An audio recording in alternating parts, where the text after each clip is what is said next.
America এবং ইরানের সম্পর্ক বিশ্বের সবচেয়ে জটিল এবং বিতর্কিত সম্পর্কগুলোর মধ্যে একটি। এই দুটি দেশের মধ্যে ৪১ বছর ধরে কোনো কূটনৈতিক যোগাযোগ নেই। দুই সুপার পাওয়ার একাধিকবার যুদ্ধের দ্বারপ্রান্তে চলেও আসে।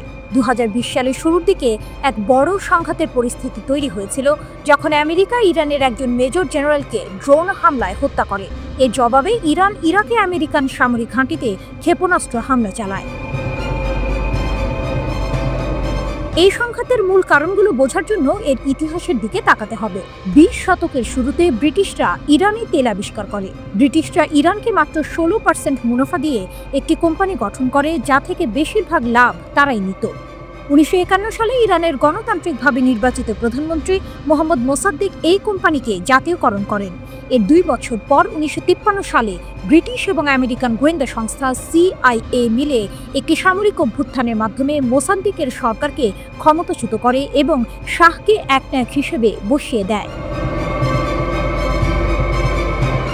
শাহের শাসনকালে ইরান আমেরিকার একটি গুরুত্বপূর্ণ মিত্র হয়েছে, কিন্তু শাহের স্বৈরাচারী নীতি, পশ্চিমা বিশ্বের প্রতি তার আনুগত্য এবং দেশের অভ্যন্তরে ভিন্নমত দমনের কারণে তার বিরুদ্ধে অসন্তোষ বাড়তে থাকে।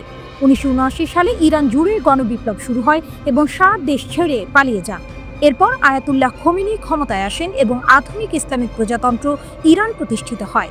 এই নতুন সরকার ছিল আমেরিকার ঘোর বিরোধী। ১৯৭৯ সালের নভেম্বরে ইরানি বিপ্লবীরা তেহরানে অবস্থিত আমেরিকান দূতাবাসে হামলা চালিয়ে ৫২ জন আমেরিকানকে জিম্মি করে। আমেরিকা জিম্মিদের উদ্ধারের চেষ্টা করলেও তা ব্যর্থ হয়। এই ঘটনার পর আমেরিকা ইরানের সঙ্গে সব ধরনের কূটনৈতিক সম্পর্ক ছিন্ন করে। এরপর ১৯৮০ সালে ইরাক ইরানের ওপর আক্রমণ করলে ৮ বছরব্যাপী এক রক্তক্ষয়ী যুদ্ধের শুরু হয়। আমেরিকা তখন ইরাকের শাসক সাদ্দাম হোসেনকে সমর্থন ও অস্ত্র সরবরাহ করে।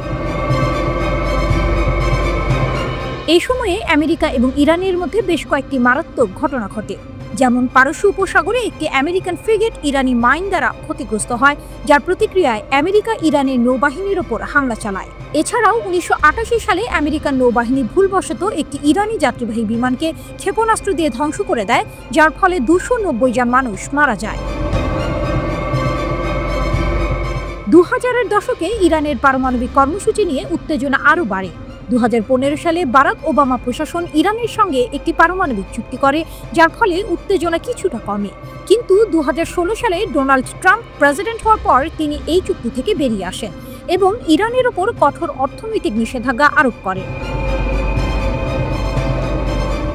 ২০১৯ সালের শেষ দিকে এবং ২০২০ সালের শুরুতে উত্তেজনা চূড়ান্ত পর্যায়ে পৌঁছায়। ইরাকে অবস্থিত আমেরিকান ঘাঁটিতে রকেট হামলায় একজন আমেরিকান ঠিকাদার নিহত হন।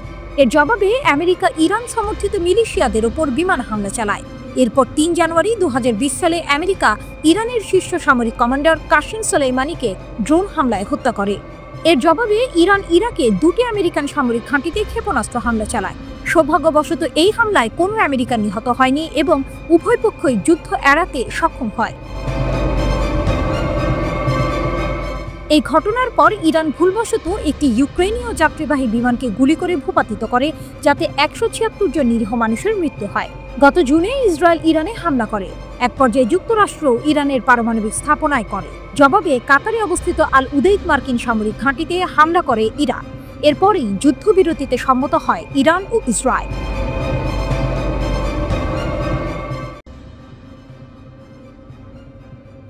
ইরান বনাম আমেরিকা, কূটনীতি নাকি যুদ্ধের ফাঁদ? ইসরায়েলের সাথে সাম্প্রতিক এক বিধ্বংসী যুদ্ধের পর ইরান এবার সরাসরি মার্কিন যুক্তরাষ্ট্রকে চ্যালেঞ্জ ছুঁড়ে দিয়েছে। ওয়াশিংটনকে স্পষ্ট বার্তা দিয়েছে তেহরান, কূটনীতিতে ফিরে আসুক, না হলে পরিস্থিতি আরও খারাপ হওয়ার ঝুঁকি নিক। এই চরম উত্তেজনাপূর্ণ বার্তাটি দিয়েছে খোদ ইরানের পররাষ্ট্রমন্ত্রী আব্বাস আরাকচি ফাইন্যান্সিয়াল টাইমসে প্রকাশিত এক বিস্ফোরক নিবন্ধে। আরাকচি সরাসরি ডোনাল্ড ট্রাম্পের প্রশাসনকে প্রশ্ন করেছেন, আমেরিকা কি অবশেষে কূটনীতি বেছে নেবে নাকি অন্য কারো যুদ্ধে আটকে থাকবে? এই মন্তব্যের জন্য নিউজউইক মার্কিন পররাষ্ট্র দপ্তর এবং ইরানের পররাষ্ট্র মন্ত্রণালয়ের সাথে যোগাযোগ করেছে, কিন্তু এখনও কোনো আনুষ্ঠানিক প্রতিক্রিয়া মেলেনি। কেন এই বার্তা এত গুরুত্বপূর্ণ? ইসরায়েল ও ইরানের মধ্যে সাম্প্রতিক যুদ্ধ এবং তাতে মার্কিন যুক্তরাষ্ট্রের সরাসরি জড়িয়ে পড়া এই অঞ্চলের উত্তেজনাকে এক নতুন উচ্চতায় নিয়ে গেছে।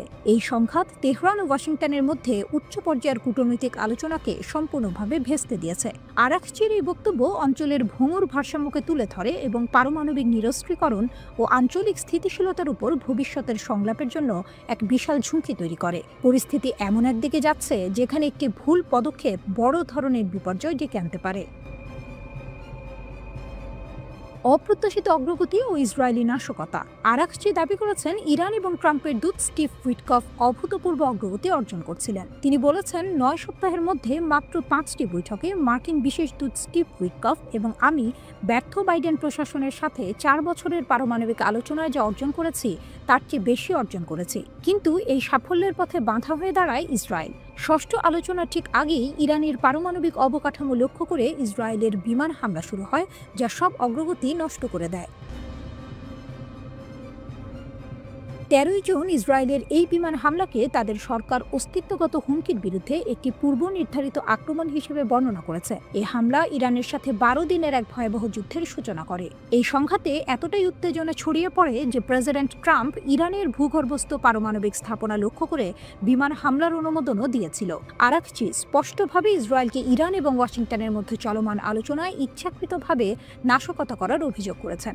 তিনি বলেন, বলা বাহুল্য, ইরান এবং আমেরিকার মধ্যে আলোচনায় যে অগ্রগতি হয়েছে তা নাশকতার শিকার হয়েছে। ইরান নয়, বরং আমেরিকার একটি স্পষ্ট মিত্র দ্বারা। আরাকচি ইসরায়েলের এই হামলার পেছনে তাদের যুক্তি প্রত্যাখ্যান করে বলেছেন যে ইসরায়েল মিথ্যা দাবি করেছে যে তাদের বিমান হামলার লক্ষ্য ইরানকে পারমাণবিক অস্ত্র তৈরি থেকে বিরত রাখা। তিনি জোর দিয়ে বলেছেন যে ইরান এখনও পারমাণবিক অস্ত্র বিস্তার রোধ চুক্তিতে স্বাক্ষরকারী এবং জাতিসংঘের তত্ত্বাবধানে শান্তিপূর্ণ পারমাণবিক উন্নয়নে প্রতিশ্রুতিবদ্ধ। মার্কিন যুক্তরাষ্ট্র নতুন কূটনীতির জন্য উন্মুক্ত থাকতে পারে এমন সংকেত দেখা গেলেও আরাকচি ওয়াশিংটনের উদ্দেশ্যে নির্ভরযোগ্যতা নিয়েও প্রশ্ন তোলেন। তিনি সতর্ক করে বলেন, সৎ বিশ্বাসে নতুন আলোচনা সম্মত হওয়ার পর আমরা দেখেছি যে আমাদের সদিচ্ছা 2টি পারমাণবিক অস্ত্রধারী সামরিক বাহিনীর আক্রমণের সাথে প্রতিদান পেয়েছে। যদি এটি সৌহার্দ্যপূর্ণভাবে সমাধানের ইচ্ছা থাকে তাহলে মার্কিন যুক্তরাষ্ট্রের উচিত একটি ন্যায়সঙ্গত চুক্তির জন্য প্রকৃত প্রস্তুতি দেখানো। অন্যদিকে আরাকচি জেদ্দায় সৌদি আরবের ক্রাউন প্রিন্স মোহাম্মদ বিন সালমানের সাথে সাক্ষাৎ করেছেন। তেহরানের সাথে ইসরায়েলের যুদ্ধের পর রাজ্যে আরাকচির এটি প্রথম সফর। সৌদি রাষ্ট্রীয় সংবাদ সংস্থা SPA অনুসারে এই আলোচনা দ্বিপাক্ষিক সম্পর্ক এবং আঞ্চলিক স্থিতিশীলতা নিয়ে কেন্দ্রীভূত ছিল। এটি ইঙ্গিত দেয় যে ইরান আঞ্চলিক সম্পর্ক স্বাভাবিক করার চেষ্টা করছে, একই সাথে ইসরায়েল এবং আমেরিকার উপর চাপ সৃষ্টি করছে। ইরানের পররাষ্ট্রমন্ত্রী আব্বাস আরাকচি বলেছেন, বিকল্পটা আমেরিকার। আমেরিকাকে শেষ পর্যন্ত কূটনীতি বেছে নেবে নাকি অন্য কারো যুদ্ধে আটকে থাকবে, এরপর কি হবে? ইরান ইসরায়েল যুদ্ধের প্রভাব থেকে উভয় দেশই ধীরে ধীরে স্বাভাবিক হচ্ছে। পর্দার আড়ালে অনানুষ্ঠানিক বার্তা আদান প্রদান অব্যাহত রয়েছে। আগামী কয়েক সপ্তাহ সম্ভবত নির্ধারণ করবে যে কূটনীতি আবার গতি ফিরে পাবে নাকি এই অঞ্চলটি আবারও সংঘাতের এক অন্তহীন চক্রে আবদ্ধ হয়ে থাকবে। আমেরিকা কি সত্যিই ইরানের চ্যালেঞ্জ গ্রহণ করবে এবং কূটনীতির পথ বেছে নেবে, নাকি মধ্যপ্রাচ্য জুড়ে আরেকটি যুদ্ধের দামামা বাজবে?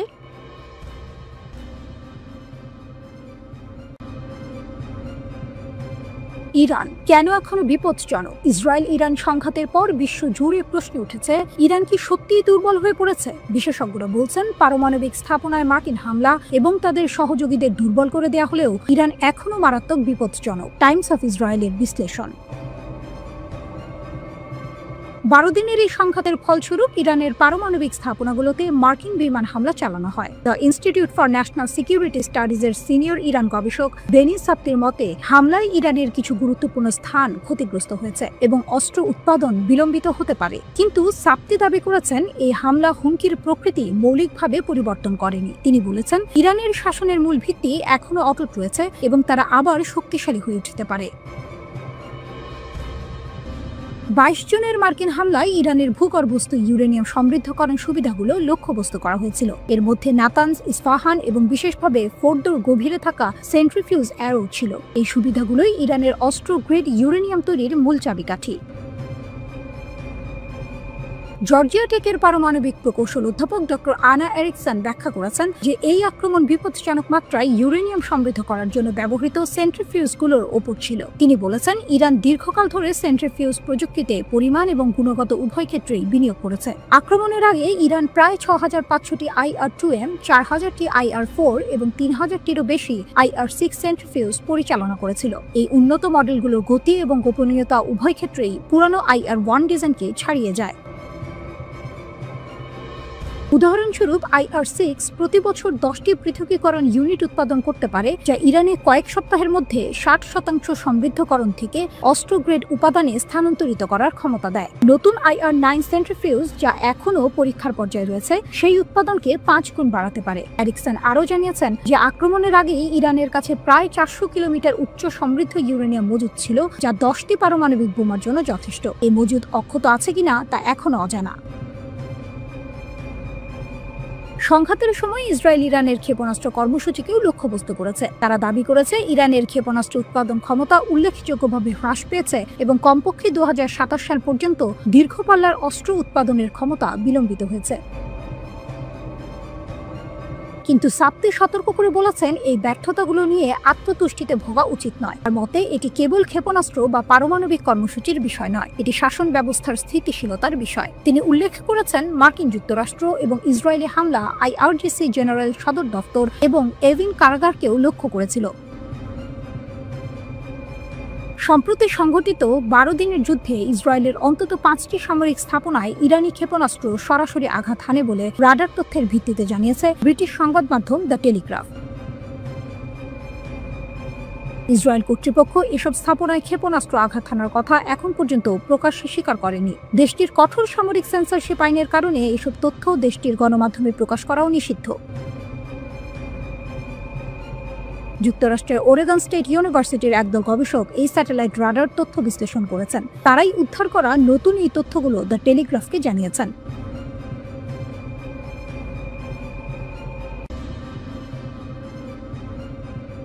মার্কিন হামলা সত্ত্বেও ইরান এখনও পারমাণবিক অস্ত্র চায়, এক বিশেষজ্ঞের ভয়ঙ্কর সতর্কবার্তা। আমেরিকা আর ইসরায়েলের একের পর এক হামলা সত্ত্বেও ইরান কি এখনও পারমাণবিক অস্ত্রের স্বপ্ন দেখছে? একজন শীর্ষ নিরাপত্তা বিশেষজ্ঞের সতর্কবার্তা কিন্তু তেমনই ইঙ্গিত দিচ্ছে। তিনি বলছেন, ইরানের সবচেয়ে বিপজ্জনক ক্ষমতা হলো কূটনীতিকে নিজেদের স্বার্থে ব্যবহার করা, আর এর লক্ষ্য একটাই, পারমাণবিক অস্ত্রের চূড়ান্ত লক্ষ্য। ফাউন্ডেশন ফর ডিফেন্স অব ডেমোক্রেসিজের ইরান প্রোগ্রামের senior director Behnam Ben Taleblu Fox News ডিজিটালকে বলেছেন, ইরানের পরবর্তী পদক্ষেপ হবে মেরামত, পুনর্গঠন এবং নতুন করে সবকিছু সাজানো। কিন্তু প্রশ্ন হলো, তারা এটা কিভাবে করবে?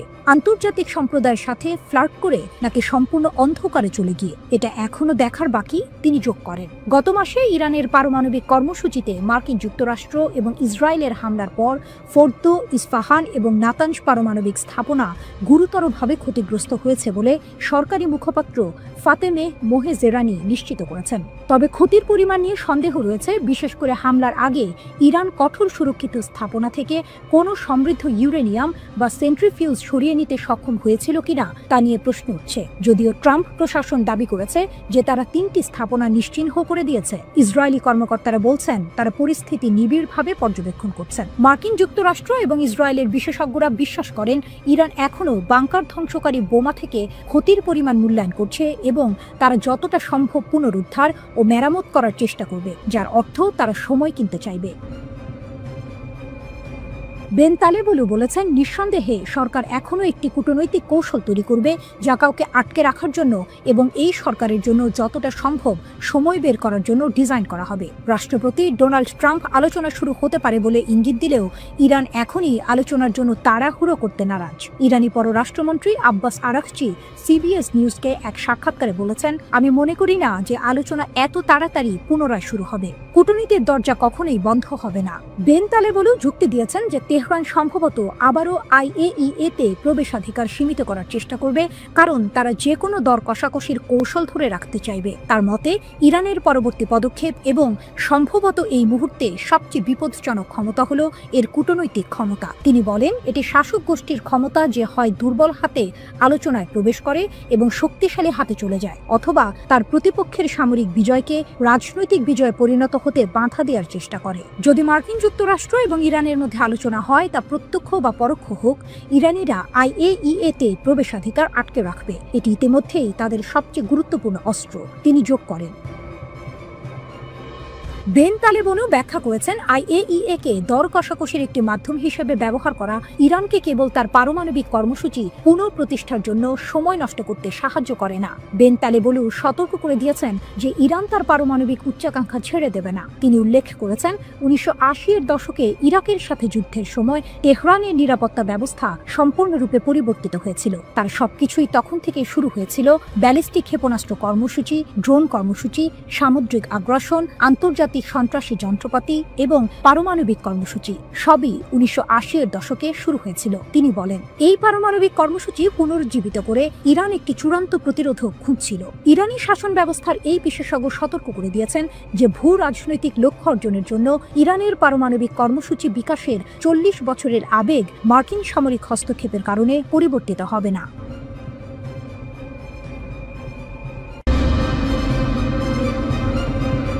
মধ্যপ্রাচ্যের উত্তেজনা যেন থামছেই না। ইরান ইসরায়েল সংঘাতের পর এখন পারমাণবিক কর্মসূচি নিয়ে নতুন করে বিতর্ক শুরু হয়েছে। মার্কিন প্রেসিডেন্ট ডোনাল্ড ট্রাম্পের মন্তব্যে সেই বিতর্কের আগুন আরও উস্কে উঠেছে।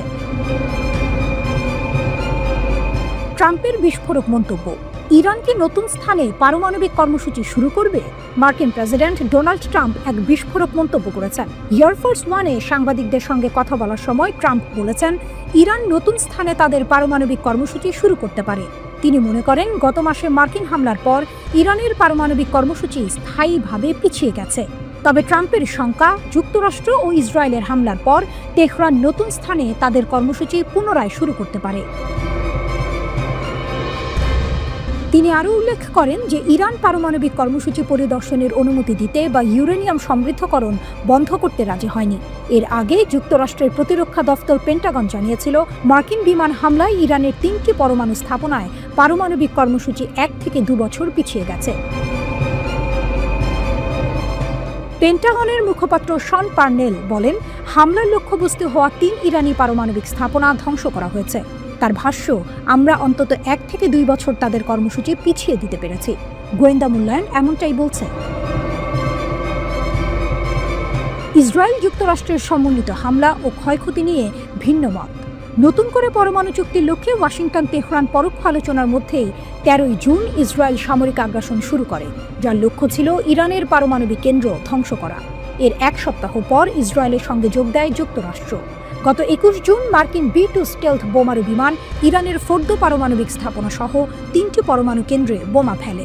ওই দিনই ট্রাম্প দাবি করেন ইরানের পরমাণু কার্যক্রম শেষ করে দেওয়া হয়েছে। অন্যান্য কর্মকর্তারাও একই দাবি করেন।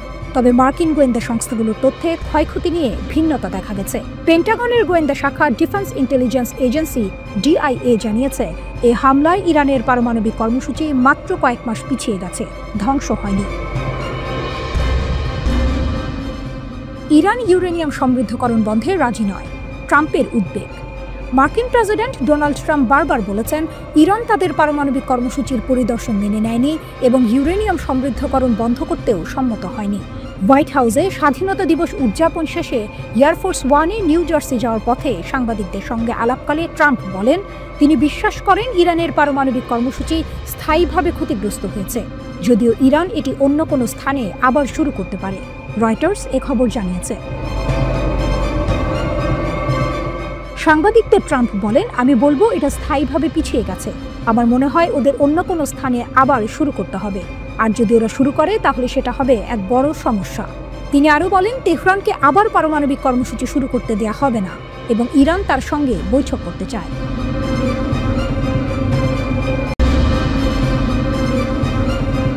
এক রহস্যময় রাত, চারদিকে থমথমে নীরবতা। আকাশে তারারাও যেন একটু বেশি উজ্জ্বল। কিন্তু এই নীরবতার আড়ালে লুকিয়েছিল এক বিশাল সামরিক পদক্ষেপ, যার দিকে তাকিয়ে ছিল পুরো বিশ্ব। প্রশ্ন একটাই, রাশিয়া কি শেষ পর্যন্ত ইরানকে তাদের সবচেয়ে মারাত্মক অস্ত্র S-400 ক্ষেপণাস্ত্র ব্যবস্থা দিয়ে ফেলল? আর যদি দিয়েই থাকে, তবে কি ইরান সেই আকাশের ঢাল সফলভাবে পরীক্ষা করে ফেলেছে? এর পেছনে কি রয়েছে ইসরায়েলের সাথে এক রক্তক্ষয়ী যুদ্ধের পর পুতিনের এক গোপন চাল, কিংবা দ্বিতীয় কোনো সর্বাত্মক যুদ্ধের আগে ইসরায়েলের জন্য এটি পুতিনের এক অপ্রত্যাশিত চমক? এক ভয়ঙ্কর সত্যের উন্মোচন। জানা গেছে ইরান নাকি রাশিয়ার তৈরি S-400 বিমান প্রতিরক্ষা ব্যবস্থার প্রথম কার্যকর পরীক্ষা সম্পন্ন করেছে। ইরানের প্রতিরক্ষা বিষয়ক সংবাদ মাধ্যম birun.info এই চাঞ্চল্যকর খবরটি প্রকাশ করেছে। S-400-কে শুধু একটি ক্ষেপণাস্ত্র ব্যবস্থা বললে ভুল হবে। এটি বিশ্বের অন্যতম সবচেয়ে উন্নত বিমান প্রতিরক্ষা ব্যবস্থা, যা আকাশকে এক দুর্ভেদ্য দুর্গে পরিণত করতে পারে। এর আগে জুন মাসের এক ভয়াবহ সংঘাতে ইসরায়েলি বিমান বাহিনী ইরানের আকাশসীমায় ঢুকে পড়েছিল এবং তাদের বিমান হামলায় ইরানের S-300 ইউনিট সহ একাধিক বিমান প্রতিরক্ষা ব্যবস্থা ধ্বংস হয়ে গিয়েছিল। সেই ক্ষত কি শুকিয়ে গিয়েছিল, নাকি তার প্রতিশোধ নিতেই এই S-400 এর আগমন? বিশ্লেষকরা বলছেন, S-400 এর মোতায়েন ইসরায়েলের জন্য ভবিষ্যতে ইরানের আকাশসীমা লঙ্ঘন করাকে অনেক বেশি কঠিন করে তুলবে। রহস্যময় মহড়া এবং অদৃশ্য সংকেত। ডিফেন্স সিকিউরিটি এশিয়ার মতে এই পরীক্ষায় সম্পূর্ণ S-400 ব্যাটারি কনফিগারেশন ব্যবহার করা হয়েছে। অর্থাৎ শুধু একটি ক্ষেপণাস্ত্র নয়, বরং একটি পূর্ণাঙ্গ প্রতিরক্ষা ব্যবস্থা পরীক্ষা করা হয়েছে। এতে ছিল বিগ বার্ড এবং গ্রেভস্টোন রাডার, যা শত্রুদের গতিবিধি নিখুঁতভাবে চিহ্নিত করতে পারে। এছাড়াও ছিল কমান্ড ও কন্ট্রোল ইউনিট। ইরানে অপারেশনাল মহড়ার সময় একাধিক 5P-85 TE-2 লঞ্চার দেখা গেছে। ক্ষেপণাস্ত্র ব্যবহার করা হয়েছে বলে জানা গেছে, যা 380 কিলোমিটার দূরের লক্ষ্যবস্তুতে আঘাত হানতে সক্ষম। কিন্তু এখানেই একটি টুইস্ট আছে। রাশিয়া বা ইরানের প্রতিরক্ষা মন্ত্রণালয় কেউই আনুষ্ঠানিকভাবে এই S-400 পরীক্ষার বিষয়টি নিশ্চিত করেনি। তাহলে খবরটি কি ভিত্তিহীন? না, এখানেই আসে এক চমক। ওপেন সোর্স ইন্টেলিজেন্স OSINT সূত্রগুলো জানিয়েছে, তারা এমন কিছু রাডার নির্গমন শনাক্ত করেছে যা S-400 সিস্টেমের প্রোফাইলের সাথে হুবহু মিলে যায়। এর মানে হলো, হয়তো গোপনে লোকচক্ষুর আড়ালে এই পরীক্ষা চালানো হয়েছে এবং এই সংকেতগুলোই রহস্যের জট খুলে দিয়েছে। ভবিষ্যতের দিকে এক নতুন চ্যালেঞ্জ। উপসাগরীয় অঞ্চলের একজন প্রতিরক্ষা বিশেষজ্ঞ এই ঘটনাকে ইরানের বিমান প্রতিরক্ষা ক্ষমতার জন্য এক বড় অগ্রগতি বলে অভিহিত করেছেন। তার মতে, S-400 এর এই মোতায়েন ভবিষ্যতে এই অঞ্চলে ইসরায়েলি F-35 যুদ্ধ বিমান এবং ড্রোন অভিযানকে তীব্র চ্যালেঞ্জের মুখে ফেলবে। ইসরায়েল কি এই অপ্রত্যাশিত শক্তি বৃদ্ধির জন্য প্রস্তুত ছিল, নাকি এটি তাদের জন্য এক শক ট্রিটমেন্ট, যা দ্বিতীয় কোনো সর্বাত্মক যুদ্ধের চিত্র বদলে দিতে পারে? এই প্রশ্নগুলোর উত্তর হয়তো সময় দেবে। তবে একটি বিষয় স্পষ্ট, মধ্যপ্রাচ্যের আকাশে নতুন করে ক্ষমতার ভারসাম্য বদলে যাচ্ছে এবং এর পেছনে লুকিয়ে আছে গভীর সামরিক ও রাজনৈতিক চাল। সামনের দিনগুলো আরও উত্তেজনাপূর্ণ হতে চলেছে, যখন এই রহস্যময় S-400 এর ক্ষমতা এবং প্রভাব প্রকাশ্যে আসবে। এক রহস্যময় রাত, চারদিকে থমথমে নীরবতা। আকাশে তারারাও যেন একটু বেশি উজ্জ্বল। কিন্তু এই নীরবতার আড়ালে লুকিয়েছিল এক বিশাল সামরিক পদক্ষেপ, যার দিকে তাকিয়েছিল পুরো বিশ্ব। প্রশ্ন একটাই, রাশিয়া কি শেষ পর্যন্ত ইরানকে তাদের সবচেয়ে মারাত্মক অস্ত্র S-400 ক্ষেপণাস্ত্র ব্যবস্থা দিয়ে ফেলল? আর যদি দিয়েই থাকে, তবে কি ইরান সেই আকাশের ঢাল সফলভাবে পরীক্ষা করে ফেলেছে? এর পেছনে কি রয়েছে ইসরায়েলের সাথে এক রক্তক্ষয়ী যুদ্ধের পর পুতিনের এক গোপন চাল, কিংবা দ্বিতীয় কোনো সর্বাত্মক যুদ্ধের আগে ইসরায়েলের জন্য এটি পুতিনের এক অপ্রত্যাশিত চমক? এক ভয়ঙ্কর সত্যের উন্মোচন। জানা গেছে ইরান নাকি রাশিয়ার তৈরি S-400 বিমান প্রতিরক্ষা ব্যবস্থার প্রথম কার্যকর পরীক্ষা সম্পন্ন করেছে। ইরানের প্রতিরক্ষা বিষয়ক সংবাদ মাধ্যম birun.info এই চাঞ্চল্যকর খবরটি প্রকাশ করেছে। S-400-কে শুধু একটি ক্ষেপণাস্ত্র ব্যবস্থা বললে ভুল হবে। এটি বিশ্বের অন্যতম সবচেয়ে উন্নত বিমান প্রতিরক্ষা ব্যবস্থা, যা আকাশকে এক দুর্ভেদ্য দুর্গে পরিণত করতে পারে। এর আগে জুন মাসের এক ভয়াবহ সংঘাতে ইসরায়েলি বিমান বাহিনী ইরানের আকাশসীমায় ঢুকে পড়েছিল এবং তাদের বিমান হামলায় ইরানের S-300 ইউনিট সহ একাধিক বিমান প্রতিরক্ষা ব্যবস্থা ধ্বংস হয়ে গিয়েছিল। সেই ক্ষত কি শুকিয়ে গিয়েছিল, নাকি তার প্রতিশোধ নিতেই এই S-400 এর আগমন? বিশ্লেষকরা বলছেন, S-400 এর মোতায়েন ইসরায়েলের জন্য ভবিষ্যতে ইরানের আকাশসীমা লঙ্ঘন করাকে অনেক বেশি কঠিন করে তুলবে। রহস্যময় মহড়া এবং অদৃশ্য সংকেত। ডিফেন্স সিকিউরিটি এশিয়ার মতে এই পরীক্ষায় সম্পূর্ণ S-400 ব্যাটারি কনফিগারেশন ব্যবহার করা হয়েছে, অর্থাৎ শুধু একটি ক্ষেপণাস্ত্র নয়, বরং একটি পূর্ণাঙ্গ প্রতিরক্ষা ব্যবস্থা পরীক্ষা করা হয়েছে। এতে ছিল বিগ বার্ড এবং গ্রেভস্টোন রাডার, যা শত্রুদের গতিবিধি নিখুঁতভাবে চিহ্নিত করতে পারে। এছাড়াও ছিল কমান্ড ও কন্ট্রোল ইউনিট। ইরানে অপারেশনাল মহড়ার সময় একাধিক 5P-85 TE-2 লঞ্চার দেখা গেছে। ক্ষেপণাস্ত্র ব্যবহার করা হয়েছে বলে জানা গেছে, যা 380 কিলোমিটার দূরের লক্ষ্যবস্তুতে আঘাত হানতে সক্ষম। কিন্তু এখানেই একটি টুইস্ট আছে। রাশিয়া বা ইরানের প্রতিরক্ষা মন্ত্রণালয় কেউই আনুষ্ঠানিকভাবে এই S-400 পরীক্ষার বিষয়টি নিশ্চিত করেনি। তাহলে খবরটি কি ভিত্তিহীন? না, এখানেই আসে এক চমক। ওপেন সোর্স ইন্টেলিজেন্স OSINT সূত্রগুলো জানিয়েছে, তারা এমন কিছু রাডার নির্গমন শনাক্ত করেছে যা S-400 সিস্টেমের প্রোফাইলের সাথে হুবহু মিলে যায়। এর মানে হলো হয়তো গোপনে লোকচক্ষুর আড়ালে এই পরীক্ষা চালানো হয়েছে এবং এই সংকেতগুলোই রহস্যের জট খুলে দিয়েছে। ভবিষ্যতের দিকে এক নতুন চ্যালেঞ্জ। উপসাগরীয় অঞ্চলের একজন প্রতিরক্ষা বিশেষজ্ঞ এই ঘটনাকে ইরানের বিমান প্রতিরক্ষা ক্ষমতার জন্য এক বড় অগ্রগতি বলে অভিহিত করেছেন। তার মতে S-400 এর এই মোতায়েন ভবিষ্যতে এই অঞ্চলে ইসরায়েলি F-35 যুদ্ধ বিমান এবং ড্রোন অভিযানকে তীব্র চ্যালেঞ্জের মুখে ফেলবে। ইসরায়েল কি এই অপ্রত্যাশিত শক্তি বৃদ্ধির জন্য প্রস্তুত ছিল, নাকি এটি তাদের জন্য এক শক ট্রিটমেন্ট যা দ্বিতীয় কোনো সর্বাত্মক যুদ্ধের চিত্র বদলে দিতে পারে? এই প্রশ্নগুলোর উত্তর হয়তো সময় দেবে। তবে একটি বিষয় স্পষ্ট, মধ্যপ্রাচ্যের আকাশে নতুন করে ক্ষমতার ভারসাম্য বদলে যাচ্ছে এবং এর পেছনে লুকিয়ে আছে গভীর সামরিক ও রাজনৈতিক চাল। সামনের দিনগুলো আরও উত্তেজনাপূর্ণ হতে চলেছে যখন এই রহস্যময় S-400 এর ক্ষমতা এবং প্রভাব প্রকাশ্যে আসবে। সময়টা 22শে জুন। মধ্যপ্রাচ্যের আকাশে তখন বিভীষিকার কালো মেঘ। যুক্তরাষ্ট্রের অদম্য B-2 স্টেলথ বোমারু বিমান শিকারী বাজ পাখির মতো ধেয়ে আসছিল ইরানের দিকে। তাদের নিশানা ছিল ইরানের 3টি স্পর্শকাতর পরমাণু স্থাপনা, আর তাদের থলিতে ছিল সাক্ষাৎ মৃত্যু দানব বাংকার বাস্টার বোমা।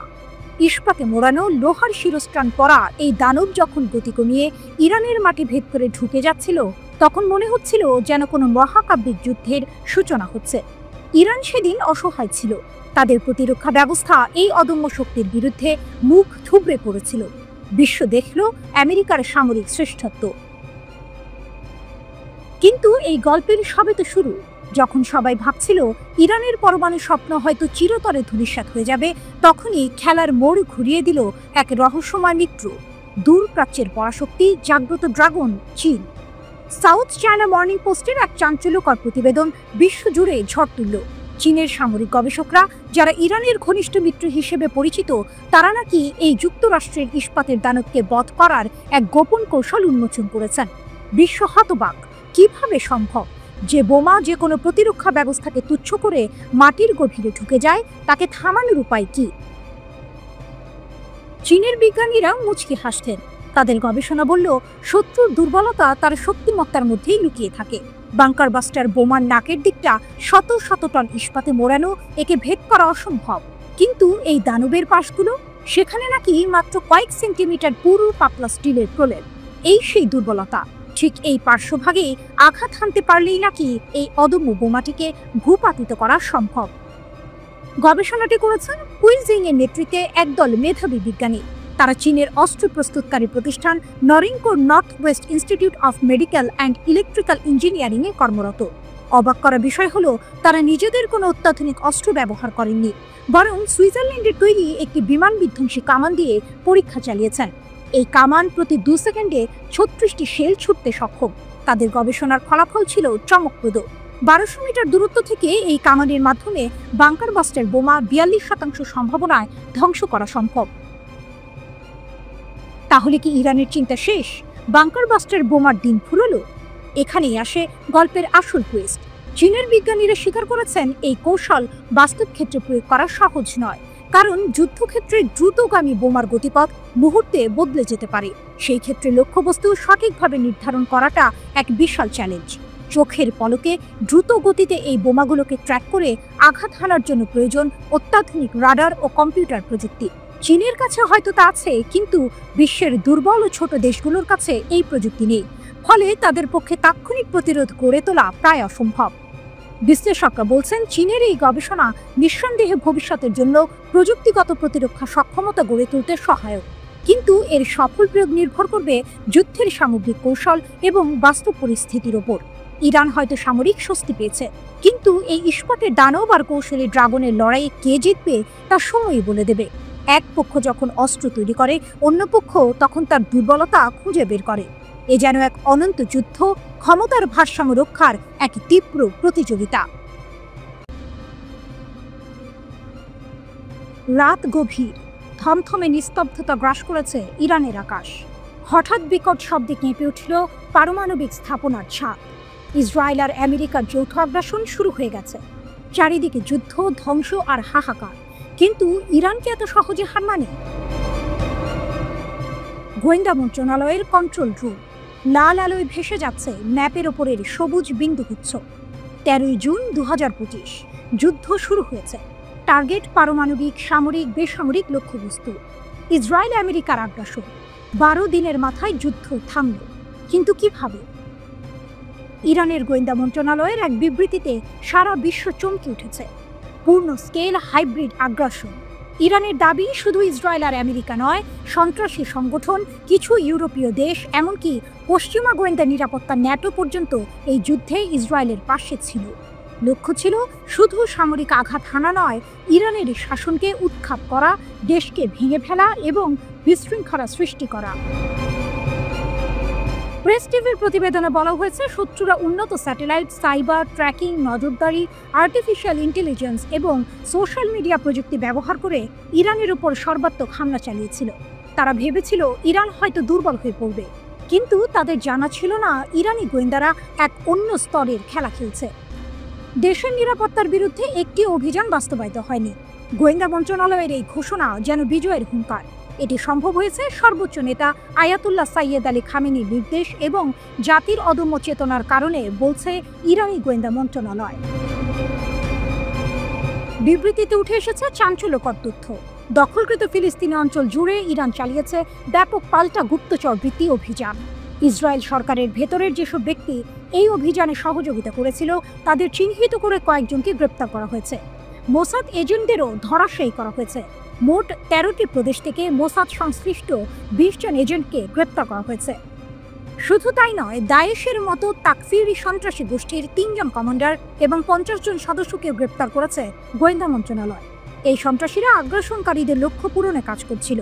দেশের অভ্যন্তরে ও সীমান্তে নাশকতা এবং সন্ত্রাসী চক্রান্ত নস্যাৎ করা হয়েছে। জাতিগত বিভাজন এবং বিচ্ছিন্নতাবাদের ষড়যন্ত্রও প্রতিহত করা হয়েছে।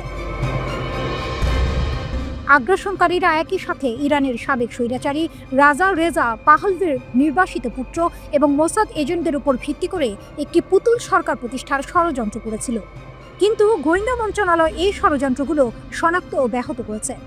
রাজতন্ত্রবাদী গোষ্ঠী এবং তাদের কর্মীদের সাংগঠনিক নেটওয়ার্কগুলোতে গুরুত্বপূর্ণ আঘাত এনেছে ইরান। শুধু মাঠের যুদ্ধ নয়, সাইবার জগতেও চলেছে অদৃশ্য এক যুদ্ধ। শত্রুরা সাইবার স্পেস জুড়ে মনস্তাত্ত্বিক অভিযান চালিয়েছিল। গোয়েন্দা মন্ত্রণালয় সফলভাবে সেগুলো পর্যবেক্ষণ ও ব্যাহত করেছে। গুপ্তচর বৃত্তি এবং বিদেশি গোয়েন্দা অভিযানের সাথে যুক্ত সোশ্যাল মিডিয়া পেজগুলোর অ্যাডমিনদেরও গ্রেপ্তার করা হয়েছে। শত্রুরা দেশের তথ্য প্রযুক্তি অবকাঠামোতে সাইবার হুমকি এবং নাশকতার চেষ্টাও চালিয়েছিল, কিন্তু সেগুলোও ব্যর্থ হয়েছে। সীমান্তে সন্ত্রাসী গোষ্ঠীর অস্ত্রের মজুদ খুঁজে বের করা হয়েছে এবং তাদের অস্ত্র স্থানান্তর ও মোতায়েন করা বন্ধ করা হয়েছে। সবচেয়ে চমকপ্রদ তথ্যটি এসেছে যুদ্ধের আগের সময়ের বিবরণীতে। গোয়েন্দা মন্ত্রণালয় ইসরায়েলি সরকারের 23 জন ইরানি কর্তৃপক্ষকে হত্যার সন্ত্রাসী পরিকল্পনা এবং 13টি অনুরূপ ষড়যন্ত্র আবিষ্কার ও ব্যর্থ করেছে। এই পাল্টা গোয়েন্দা ব্যবস্থার ফলে 35 জন ঊর্ধ্বতন বেসামরিক ও সামরিক কর্মকর্তার হত্যাকাণ্ড প্রতিরোধ করা সম্ভব হয়েছে।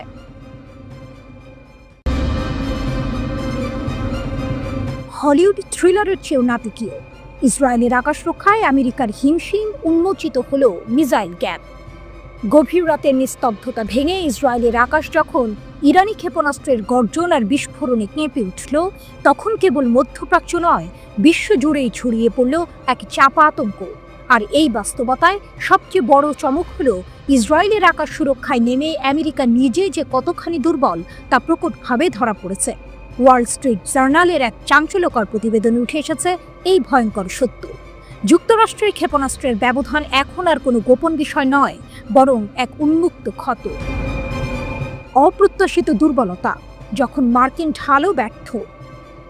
ইরানের প্রতিশোধমূলক হামলা যখন ইসরায়েলের দিকে ধেয়ে আসছিল, তখন মিত্রদেশ হিসেবে স্বাভাবিকভাবেই আমেরিকা তার সর্বশক্তি দিয়ে ইসরায়েলকে রক্ষা করতে এগিয়ে এসেছিল।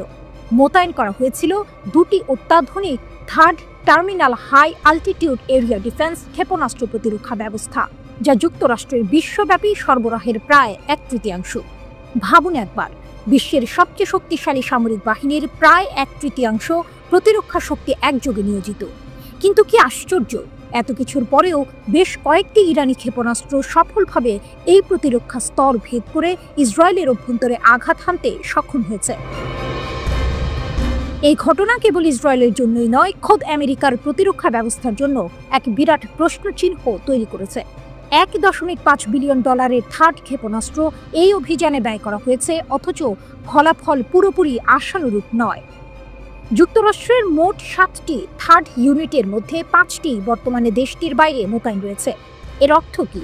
এর অর্থ হলো আমেরিকা তার মিত্রদের রক্ষা করতে গিয়ে নিজের প্রতিরক্ষা ব্যবস্থাকেই এক প্রকারের ঝুঁকির মুখে ঠেলে দিয়েছে। কমান্ডারেরা এখন রক্ষণাবেক্ষণ এবং প্রশিক্ষণের জন্য প্রয়োজনীয় অবশ্যই সময় নিয়ে রীতিমতো চিন্তিত। যদি এই ব্যবস্থাগুলো নিয়মিত রক্ষণাবেক্ষণ ও প্রশিক্ষণের সুযোগ না পায়, তাহলে ভবিষ্যতের কোনো বড় হামলায় সেগুলোর কার্যকারিতা আরও কমে যেতে পারে। শুধু থার্ড নয়, এমনকি মার্কিন প্যাট্রিয়ট ক্ষেপণাস্ত্র প্রতিরক্ষা ব্যবস্থাও ইরানি ক্ষেপণাস্ত্রের বিশাল চাপ সামলাতে হিমশিম খেয়েছে। আক্রমণের তীব্রতা এতটাই ছিল যে এমনকি সৌদি আরবের জন্য অর্ডার করা ইন্টারসেপ্টরগুলো পুনর্বিবেচনা করতে হয়েছিল। এই ঘটনাগুলো স্পষ্ট করে দিয়েছে যে আমেরিকার বহু বিলিয়ন ডলারের ক্ষেপণাস্ত্র প্রতিরক্ষা কৌশল কতটা ভঙ্গুর। এই পরিস্থিতি যেন এক নাটকীয় মোড় নিয়ে এসেছে ভূ রাজনৈতিক প্রেক্ষাপটে। বছরের পর বছর ধরে আমেরিকা তার উন্নত সামরিক প্রযুক্তি এবং প্রতিরক্ষা সক্ষমতার জন্য পরিচিত, কিন্তু ইরানি হামলা এবং তাতে মার্কিন প্রতিরক্ষা ব্যবস্থার এই অপ্রত্যাশিত ব্যর্থতা যেন এক নতুন বাস্তবতার ইঙ্গিত দিচ্ছে। বিশেষজ্ঞরা বলছেন, এই ঘটনাগুলি আমেরিকার ক্ষেপণাস্ত্র প্রতিরক্ষা কৌশলের গভীর দুর্বলতাগুলোকে উন্মোচন করে দিয়েছে।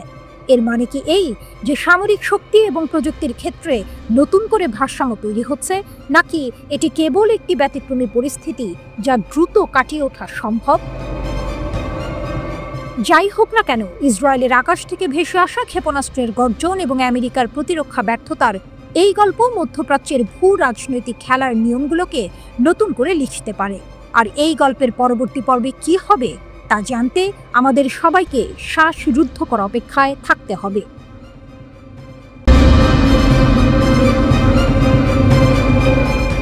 গভীর রাত, মধ্যপ্রাচ্যের আকাশে নতুন করে ঘনীভূত হচ্ছে আশঙ্কার কালো মেঘ। এক অদৃশ্য শক্তি খেলা দেখাচ্ছে ভূমধ্যসাগরের তীরে, যেখানে তুরস্কের প্রেসিডেন্ট রিসেপ তাইয়েপ এরদোয়ান এক নতুন খেলার মাঠ তৈরি করছেন। তার প্রতিটি চাল, প্রতিটি নতুন অস্ত্র চুক্তি যেন ইসরায়েলের প্রধানমন্ত্রী বেনিয়ামিন নেতানিয়াহুর রাতের ঘুম কেড়ে নিচ্ছে। সম্প্রতি তুরস্কের সামরিক সক্ষমতা বৃদ্ধির ঘটনা ইসরায়েলের জন্য এক নতুন মাথাব্যথা হয়ে দাঁড়িয়েছে। শুধু হাইপারসনিক ক্ষেপণাস্ত্র নয়, এরদোয়ানের নজর এখন ইউরোফাইটার টাইফুন জেটের দিকে। সম্প্রতি তুরস্ক ন্যাটো মিত্র যুক্তরাজ্য এবং জার্মানির সাথে এই অত্যাধুনিক যুদ্ধ বিমান কেনার চুক্তি সম্পন্ন করেছে। এই চুক্তির ফলে যুক্তরাজ্য তুরস্ককে জেট পরিচালনার অনুমতি দিয়েছে, আর জার্মানি আরও বিমান সরবরাহের অনুমোদন দিয়েছে। রিপোর্ট অনুযায়ী এই চুক্তি আঙ্কারার সামরিক শক্তিকে উল্লেখযোগ্যভাবে বৃদ্ধি করবে। এছাড়াও F-35 প্রোগ্রাম থেকে বাদ পড়ার পর তুরস্ক এখন 40টি মার্কিন F-16 জেট কেনার জন্য আলোচনা করছে। রাশিয়া থেকে S-400 বিমান প্রতিরক্ষা ব্যবস্থা কেনার কারণে তুরস্ককে F-35 প্রোগ্রাম থেকে বাদ দেওয়া হয়েছিল। কিন্তু আসল চমক অপেক্ষা করছিল। 22শে জুলাই তুরস্ক তার প্রথম হাইপারসনিক ব্যালিস্টিক ক্ষেপণাস্ত্র টাইফুন ব্লক 4 উন্মোচন করেছে। তুরস্কের আনাদোলু বার্তা সংস্থা এই খবর নিশ্চিত করেছে। এই ক্ষেপণাস্ত্রের উন্মোচন ইসরায়েলের বুকে এক শীতল স্রোত বইয়ে দিয়েছে। জেরুজালেম পোস্টকে দেয়া এক সাক্ষাৎকারে একজন ইসরায়েলি কর্মকর্তা স্বীকার করেছেন যে ইউরোফাইটার জেট চুক্তি তাদের জন্য মাথা ব্যথা সৃষ্টি করেছে। তিনি বলেছেন, এটি আমাদের বিমান বাহিনীর জন্য গেম চেঞ্জিং হুমকি নয়। টাইফুন একটি সক্ষম বিমান, তবে আমাদের যুদ্ধ বিমানের চেয়ে উচ্চতর নয়। কিন্তু তার পরবর্তী কথাগুলোই ইসরায়েলের আসল ভয়ের চিত্র তুলে ধরে। তবে এটি একটি স্পষ্ট এবং উদ্বেগজনক ইঙ্গিত যে তুরস্ক তার অস্ত্র নির্মাণকে এমনভাবে ত্বরান্বিত করছে যা শেষ পর্যন্ত এই অঞ্চলে ইসরায়েলের সামরিক শ্রেষ্ঠত্বকে চ্যালেঞ্জ করতে পারে। ইসরায়েলের বিরোধী দলগুলো এই ইস্যুতে সরব হয়েছে। বিরোধী দলীয় নেতা ইয়ার ল্যাপিড নেতানিয়াহুর সমালোচনা করে বলেছেন যে তিনি এই অস্ত্র চুক্তি ঠেকাতে ব্যর্থ হয়েছেন। তার অভিযোগ এটা বিপজ্জনক এবং আমাদের নিষ্ক্রিয় সরকার কোনো আঙুল না তুলেই এটি ঘটতে দিয়েছে। তিনি আরও যোগ করেন, যদি ইসরায়েলের একটি কার্যকর পররাষ্ট্র মন্ত্রণালয় বা একটি স্বাভাবিক সরকার থাকত তাহলে এই অস্ত্র চুক্তিকে আটকাতে তারা কূটনৈতিকভাবে হস্তক্ষেপ করত। ল্যাপিড সতর্ক করে বলেন, জার্মানি এবং যুক্তরাজ্য এখন তুরস্ককে শক্তিশালী জেট সরবরাহ করছে যা শেষ পর্যন্ত এই অঞ্চলের ক্ষমতার ভারসাম্য পরিবর্তন করতে পারে। তুরস্কের এই সামরিক পদক্ষেপগুলো সিরিয়ার ক্রমবর্ধমান উত্তেজনার প্রেক্ষাপটে আরও তাৎপর্যপূর্ণ হয়ে উঠেছে। তুরস্কের হাইপারসনিক ক্ষেপণাস্ত্র উন্মোচন ইসরায়েলের সিরিয়া অভিযানের এক রহস্যময় দিক উন্মোচন করেছে। ইসরায়েল নাকি যুক্তরাষ্ট্রের সঙ্গে হাত মিলিয়ে সিরিয়ার ড্রুজ এবং কুর্দি মিলিশিয়াদের এক করছে। তাদের উদ্দেশ্য হল তুরস্কের সীমান্তে একটি কুর্দি এলাকা তৈরি করে সেখানে একটি করিডোর বানানো। তুর্কি বিশেষজ্ঞরা গত 22শে জুলাই রাশিয়ার স্পুটনিক নিউজকে এই মার্কিন ইসরায়েলি পরিকল্পনার কথা ফাঁস করেছেন। এই খবর প্রকাশের পরপরই তুরস্ক তীব্র সতর্কতা জারি করে বলেছে যে সিরিয়াকে বিভক্ত করার যে কোনো পদক্ষেপ রুখতে তারা সরাসরি হস্তক্ষেপ করবে। তুরস্ক ইসরায়েলের বিরুদ্ধে এই অঞ্চলের অস্থিতিশীলতা ও দুর্বলতা বজায় রাখার জন্য সিরিয়াকে বিভক্ত করার অভিযোগ করেছে। ইসরায়েলকে এই সতর্কবার্তা দেওয়ার পর তুর্কি নির্মিত এসডার সাজোয়া যান সিরিয়ায় এসে পৌঁছেছে। সিরিয়া আনুষ্ঠানিকভাবে তুর্কি সমর্থন চেয়েছে তাদের প্রতিরক্ষা জোরদার করতে এবং সন্ত্রাসবাদের বিরুদ্ধে লড়াই করতে। তুরস্কের প্রতিরক্ষা মন্ত্রণালয় সিরিয়ার সেনাবাহিনীকে চলমান প্রশিক্ষণ ও প্রযুক্তিগত সহায়তার বিষয়টি নিশ্চিত করেছে। তুরস্ক বারবার বলছে যে সিরিয়ার ঐক্য ও শান্তিকে সমর্থন করা এই অঞ্চলে তাদের প্রাথমিক লক্ষ্য। এরদোয়ান প্রশাসন ইসরায়েলের সিরিয়ার সরকারি কার্যালয়গুলোতে সাম্প্রতিক হামলার তীব্র নিন্দা জানিয়েছে।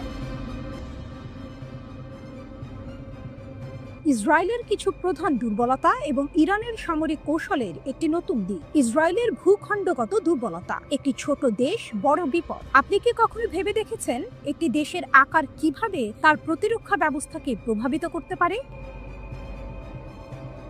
ইসরায়েলের ক্ষেত্রে এর ছোট আকারই তার সবচেয়ে বড় দুর্বলতা। ভৌগোলিকভাবে ইসরায়েল ইরানের চেয়ে প্রায় 75 গুণ ছোট। এই বিশাল আকারের পার্থক্য ইসরায়েলের জন্য মারাত্মক পরিণতি বয়ে আনে।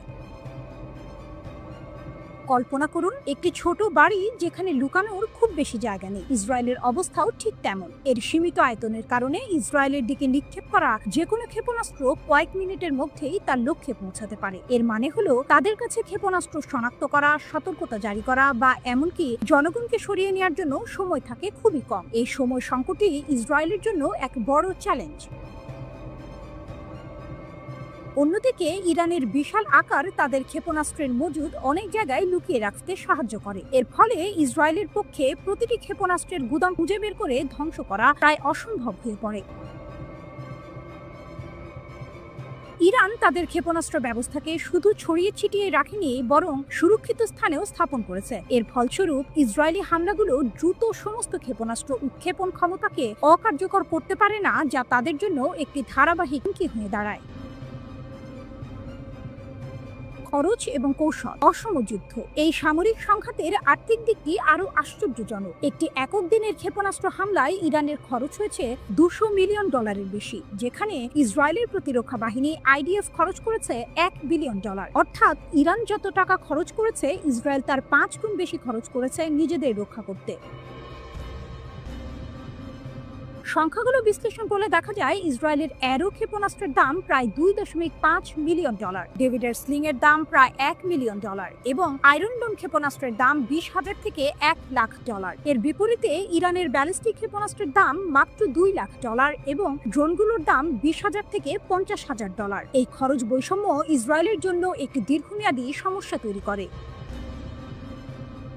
কিন্তু এখানেই একটি টুইস্ট আছে। ইরান শুধু সস্তা ক্ষেপণাস্ত্র ব্যবহার করেই থেমে নেই। তাদের একটি কার্যকর কৌশল হলো মোবাইল ক্ষেপণাস্ত্র এবং ড্রোন লঞ্চার ব্যবহার করা। তারা নির্দিষ্ট স্থানে ক্ষেপণাস্ত্র উৎক্ষেপণের উপর নির্ভর করে না, কারণ সেগুলো সহজেই হামলার লক্ষ্য হতে পারে। এর পরিবর্তে তারা ছোট পাল্লার ব্যালিস্টিক ক্ষেপণাস্ত্র এবং ড্রোনগুলোকে ট্রাকে স্থাপন করে, যা তাদের দ্রুত হামলা চালিয়ে স্থান পরিবর্তন করতে সাহায্য করে ধরা পড়ার আগে। এই পদ্ধতিটি ইসরায়েলের জন্য প্রতিরক্ষামূলক হামলা চালানো অনেক কঠিন করে তোলে।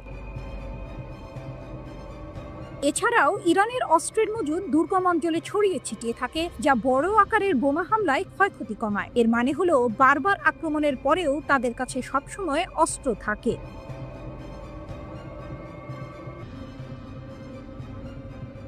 ইরানের সামরিক বাহিনীর কড়া হুঁশিয়ারি, ভুল করলে আরো কঠিন জবাব দেব।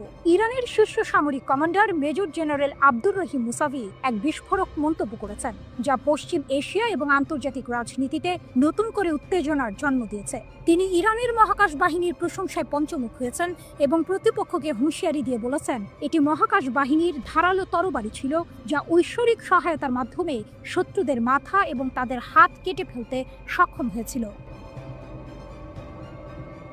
13 থেকে 25 জুনের মধ্যে তীব্র ইসরায়েলি বিমান হামলায় ইরান লক্ষ্যবস্তুতে পরিণত হয়েছিল। এর জবাবে ইরান দ্রুত এবং জোরালো পাল্টা আক্রমণ চালায়, যার নাম দেওয়া হয় অপারেশন ট্রু প্রমিস 3। এই অভিযানে ইসরায়েলের সামরিক, গোয়েন্দা এবং শিল্প লক্ষ্যবস্তুকে আঘাত হানে ইরান, যার ফলে ইসরায়েলের ব্যাপক ক্ষয়ক্ষতি হয়। এখানেই গল্পের মোড় ঘুরে যায়। ইরানের পারমাণবিক স্থাপনায় হামলার পর যখন আমেরিকা যুদ্ধে নামার হুমকি দেয়, তখন ইরান পশ্চিম এশিয়ার সবচেয়ে গুরুত্বপূর্ণ আমেরিকান বিমান ঘাঁটি আল উদিদে হামলা চালায়। এটি কেবল ইসরায়েলকে নয়, আমেরিকাকেও একটি কড়া বার্তা দেয়। জেনারেল মুসাভি উল্লেখ করেছেন যে 1980-এর দশকে ইরাক চাপিয়ে দেওয়া যুদ্ধের সময় অ্যারোস্পেস ফোর্সের প্রতিশোধ তাদের পাল্টা হামলার চেয়ে অনেক বেশি ছিল। অর্থাৎ সে সময় ইরান যতটা শক্তিশালী ছিল, এখন তার চেয়েও অনেক বেশি শক্তিশালী। এই বাহিনী তাদের প্রযুক্তিগত উৎকর্ষতা এবং ক্ষেপণাস্ত্রের সক্ষমতা প্রমাণ করেছে। তাদের আঙুল ট্রিগারে রাখার নীতি তাদের অবিচল প্রতিজ্ঞার ইঙ্গিত দেয়। ভবিষ্যতের হুমকি, আরও শক্তিশালী প্রতিশোধের অপেক্ষা। মুসাভির হুঁশিয়ারি কেবল অতীত সাফল্যের প্রশংসা নয়, ভবিষ্যতের জন্য একটি সুস্পষ্ট হুমকি। তিনি স্পষ্ট বলেছেন, যদি শত্রু আরেকটি ভুল করে, তাহলে আমাদের সেনারা আরও শক্তিশালী প্রতিশোধ প্রদানের জন্য সম্পূর্ণ প্রস্তুত। এই কথাগুলি থেকে বোঝা যায় ইরান কোনো রকম আপোষ করতে রাজি নয় এবং তাদের প্রতিরক্ষামূলক ব্যবস্থা অত্যন্ত শক্তিশালী। এক ঝিরে দুই পাখি, এখানেই আসে গল্পের আসল টুইস্ট। ইরান কি শুধুই ইসরায়েলকে নয়, আমেরিকাকেও একই সাথে বার্তা দিতে চাইছে? আল উদিদ বিমান ঘাঁটিতে হামলা কি সেই বার্তারই অংশ? এটি কি বিশ্বকে বোঝাতে চাইছে যে ইরানকে উস্কে দিলে তার পরিণতি ভালো হবে না? অনেকেই বলছেন ইরান মধ্যপ্রাচ্যে তার প্রভাব আরো বাড়াতে চাইছে এবং এই হামলা সেই লক্ষ্যেরই একটি অংশ। ইসরায়েলের দাবি, তারা ইরানের সামরিক কমান্ড, পরমাণু বিজ্ঞানী, ইউরেনিয়াম সমৃদ্ধকরণ কেন্দ্র ও ব্যালিস্টিক ক্ষেপণাস্ত্র প্রকল্পের ওপর হামলা চালিয়েছে, কারণ তাদের মতে ইরান ইসরায়েলকে ধ্বংসের জন্য এগিয়ে যাচ্ছিল এবং পারমাণবিক অস্ত্রায়নের পর্যায়ে পৌঁছানোর খুব কাছাকাছি ছিল। তবে ইরান বরাবরই পরমাণু অস্ত্র বানানোর অভিযোগ অস্বীকার করে আসছে। তেহরান বলছে তারা শান্তিপূর্ণ উদ্দেশ্যে ইউরেনিয়াম সমৃদ্ধ করছে, যদিও আন্তর্জাতিক পরিদর্শকদের প্রবেশে বাধা এবং উচ্চমাত্রায় ইউরেনিয়াম সমৃদ্ধকরণ নিয়ে নানা প্রশ্ন উঠেছে। ইসরায়েলের হামলার জবাবে ইরানও পাল্টা আঘাত হানে। তারা 500-এর বেশি ব্যালিস্টিক ক্ষেপণাস্ত্র ও প্রায় 1100 ড্রোন ছড়ে ইসরায়েলের বিভিন্ন স্থানে। এসব হামলায় 28 জন নিহত ও 3000-এর বেশি মানুষ আহত হন বলে ইসরায়েলি স্বাস্থ্য মন্ত্রণালয় ও হাসপাতাল সূত্রে জানানো হয়। এই হামলাগুলোর মধ্যে 36টি ক্ষেপণাস্ত্র এবং একটি ড্রোন জনবসতিতে সরাসরি আঘাত হানে। এতে 2305টি বাড়ি, 2টি বিশ্ববিদ্যালয়, একটি হাসপাতাল ক্ষতিগ্রস্ত হয় এবং 13,000-এর বেশি মানুষ ঘরছাড়া হয়ে পড়ে।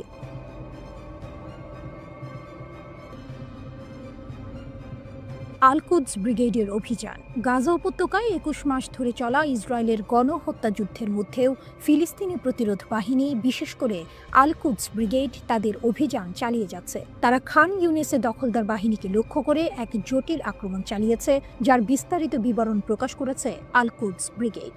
এটি কেবল একটি হামলা নয়, বরং ফিলিস্তিনি প্রতিরোধের একটি নতুন কৌশলের ইঙ্গিত। ইসরায়েলি সাঁজোয়া বাহককে লক্ষ্য করে উচ্চ স্তরের আক্রমণ। আল-কুদস ব্রিগেডের খান ইউনিস বিভাগের একজন ফিল্ড কমান্ডার জানিয়েছেন, গত 8 জুলাই আবাসান আল কাবিরা এলাকায় এই অভিযানটি চালানো হয়। বেশ কয়েকদিন ধরে নিবিড় পর্যবেক্ষণের পর যোদ্ধারা একটি ইসরায়েলি সাঁজোয়া কর্মী বাহকের পথে কৌশলগতভাবে 12 বিস্ফোরক ডিভাইস স্থাপন করে। তাদের মূল লক্ষ্য ছিল দখলদার সৈন্যদের ধরে নিয়ে যাওয়া। তবে এই পরিকল্পনা কিছুটা ব্যাহত হয় যখন কাছাকাছি থাকা ইসরায়েলি সামরিক যানগুলো হস্তক্ষেপ করে। শুরু হয় তীব্র গোলাগুলি এবং মেশিন গানের ব্যবহার। এই সংঘর্ষে লক্ষ্যবস্তু সৈনিক নিহত হয় এবং বেশ কয়েকজন আল-কুদস ব্রিগেড যোদ্ধাও শহীদ হন। কমান্ডার অবশ্য আত্মবিশ্বাসের সাথে বলেছেন, এটি আমাদের প্রথম প্রচেষ্টা ছিল না। প্রত্যক্ষ সংঘর্ষের ক্ষেত্রে এর আগেও বেশ কয়েকটি প্রচেষ্টা করা হয়েছিল। আমরা আমাদের যোদ্ধাদের ওপর আস্থা রাখি।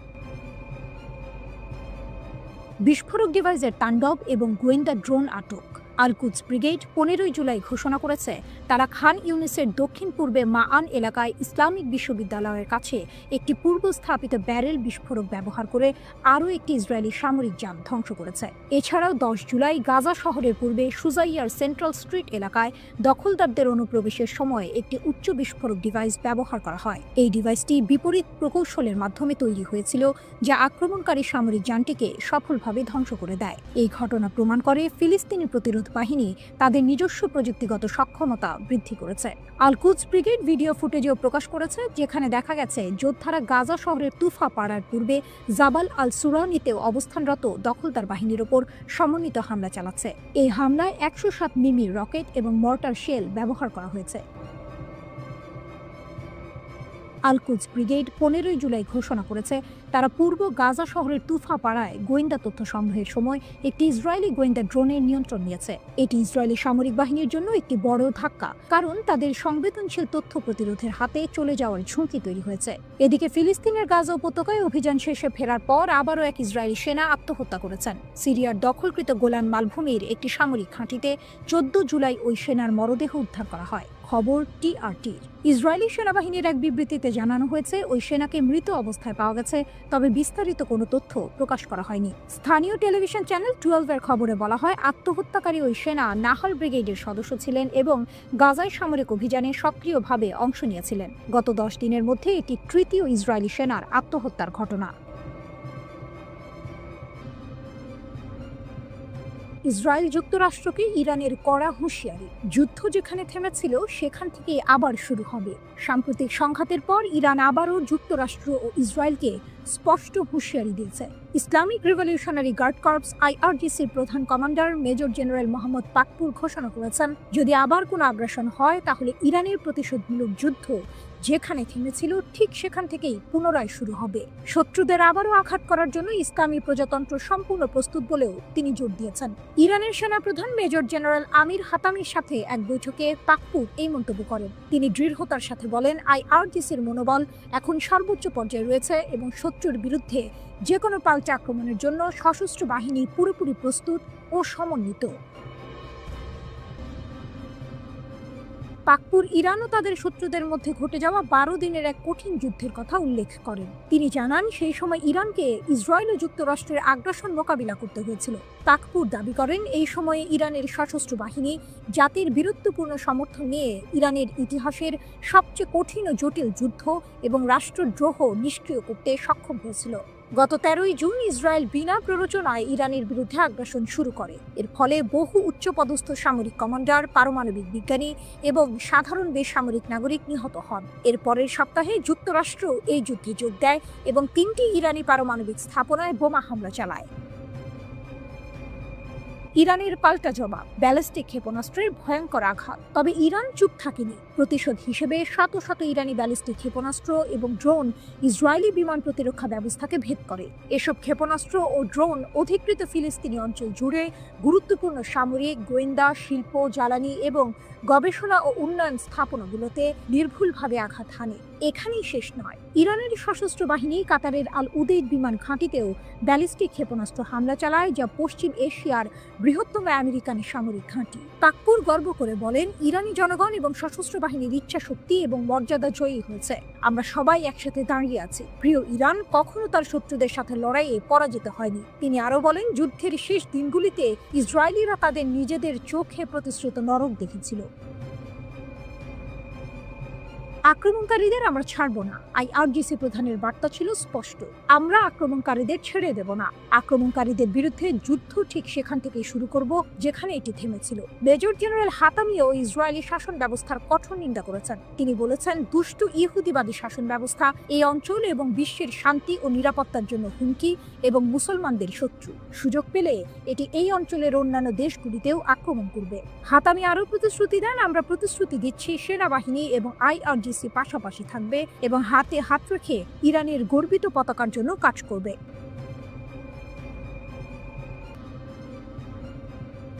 সামরিক উত্তেজনা সবসময়ই বিশ্বের ভূ রাজনৈতিক আলোচনার কেন্দ্রবিন্দুতে থাকে।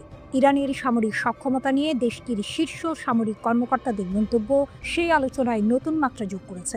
আকাশসীমার অতন্ত্র প্রহরী, ইরানের দৃঢ় প্রতিজ্ঞা। যুক্তরাষ্ট্র ও ইসরায়েলের 12 দিনের আগ্রাসনের পর ইরানের শীর্ষ সামরিক কর্মকর্তা মেজর জেনারেল আব্দুর রহিম মুসাভির বক্তব্য বেশ তাৎপর্যপূর্ণ। তিনি ইরানের জাতীয় বিমান প্রতিরক্ষা সদর দফতর পরিদর্শন করেন এবং আগ্রাসনে নিহত, আহত ও যুদ্ধাহতদের প্রতি শ্রদ্ধা জানানোর পাশাপাশি বিমান প্রতিরক্ষা কর্মীদের প্রতি কৃতজ্ঞতা প্রকাশ করেন। তার মতে, ইরানের আকাশসীমার সুরক্ষায় বিমান প্রতিরক্ষা বাহিনী তাদের সক্ষমতা প্রমাণ করেছে এবং শত্রুদের যে কোনো ভুল হিসাবের জন্য অনুতপ্ত করবে। ভুল গণনার চরম মূল্য। ইসরায়েল যুক্তরাষ্ট্রের আগ্রাসন ও ইরানের পাল্টা জবাব। গত 13 জুন ইসরায়েলের সুস্পষ্ট এবং বিনা প্ররোচনায় শুরু হওয়া আগ্রাসন ছিল এই উত্তেজনা বৃদ্ধির মূল কারণ। ইসরায়েল ইরানের জ্যেষ্ঠ সামরিক কর্মকর্তা, পরমাণু বিজ্ঞানী এবং সাধারণ নাগরিকদের লক্ষ্যবস্তু বানিয়েছিল। পরবর্তীতে যুক্তরাষ্ট্র এই অবৈধ আগ্রাসনে যোগ দেয় এবং ইরানের 3টি শান্তিপূর্ণ পরমাণু স্থাপনায় হামলা চালায়। ইরান এর জবাবে তাৎক্ষণিক এবং কঠোর প্রতিক্রিয়া দেখায়। তারা দখলকৃত ফিলিস্তিনি ভূখণ্ডের গুরুত্বপূর্ণ স্থানগুলোতে হামলা চালায় এবং কাতারে অবস্থিত যুক্তরাষ্ট্রের সবচেয়ে বড় সামরিক স্থাপনা আল উদেইদ বিমান ঘাঁটিতেও আঘাত হানে। ইরানের এই প্রতিশোধমূলক অভিযান ইসরায়েলকে গত 24 জুন একতরফা যুদ্ধবিরতি ঘোষণা করতে বাধ্য করে। এই ঘটনা প্রমাণ করে ইরানের সামরিক সক্ষমতা শুধু কথার কথা নয়, বরং বাস্তবেও তারা যে কোনো আগ্রাসনের কঠোর জবাব দিতে প্রস্তুত। আকাশে আধিপত্য, ড্রোন ভূপাতিত করার কাহিনী। মুসাভি জোর দিয়ে বলেছেন, শত্রুপক্ষের বিপুল সংখ্যক বিমান ভূপাতিত করা কেবল ইরানের অপারেশনাল শক্তির প্রমাণ নয়, বরং তাদের বিমান প্রতিরক্ষা বাহিনীর দৃঢ়তা ও সাহসের বহিঃপ্রকাশ। সম্প্রতি ইরান একটি অত্যাধুনিক আমেরিকান নির্মিত ইসরায়েলি ড্রোন ভূপাতিত করেছে, যা তাদের সামরিক সক্ষমতার আরেকটি উদাহরণ। এই ধরনের ঘটনাগুলো ইরানের আকাশ প্রতিরক্ষা ব্যবস্থার কার্যকারিতা এবং তাদের আধুনিক প্রযুক্তির মোকাবিলা করার ক্ষমতাকে স্পষ্ট করে তোলে। মুসাভির মতে, এই সক্ষমতা, দৃঢ়তা, প্রতিরোধ এবং সাহস আসে অটল বিশ্বাস, জাতীয় গর্ব, ইসলামী বিপ্লবের নেতার বিজ্ঞ ও অতুলনীয় নেতৃত্ব এবং ইরানি জনগণের ঐক্য ও অটল সমর্থন থেকে। তিনি সতর্ক করে বলেছেন, যদি শত্রু আবার আমাদের প্রিয় দেশে আক্রমণ করার সাহস করে, তবে আল্লাহর সাহায্যে তারা আগের চেয়েও কঠোর আঘাতের শিকার হবে এবং আরও বড় পরাজয়ের সম্মুখীন হবে। ভবিষ্যতের প্রস্তুতি, প্রযুক্তি দৌড়ে এগিয়ে থাকা। মুসাভি চলমান হুমকির সঙ্গে তাল মিলিয়ে চলার প্রয়োজনীয়তার উপরও জোর দিয়েছেন। তিনি প্রতিরক্ষা ব্যবস্থার ক্রমাগত আধুনিকীকরণ, উদ্ভাবন, তৎপরতা এবং অভ্যন্তরীণ বৈজ্ঞানিক ও প্রযুক্তিগত সক্ষমতার উপর নির্ভর করার আহ্বান জানিয়েছেন। এর অর্থ হল, ইরান কেবল বর্তমান হুমকির মোকাবিলায় প্রস্তুত নয়, বরং ভবিষ্যতের সম্ভাব্য যে কোনো চ্যালেঞ্জের জন্য নিজেদের প্রস্তুত রাখছে।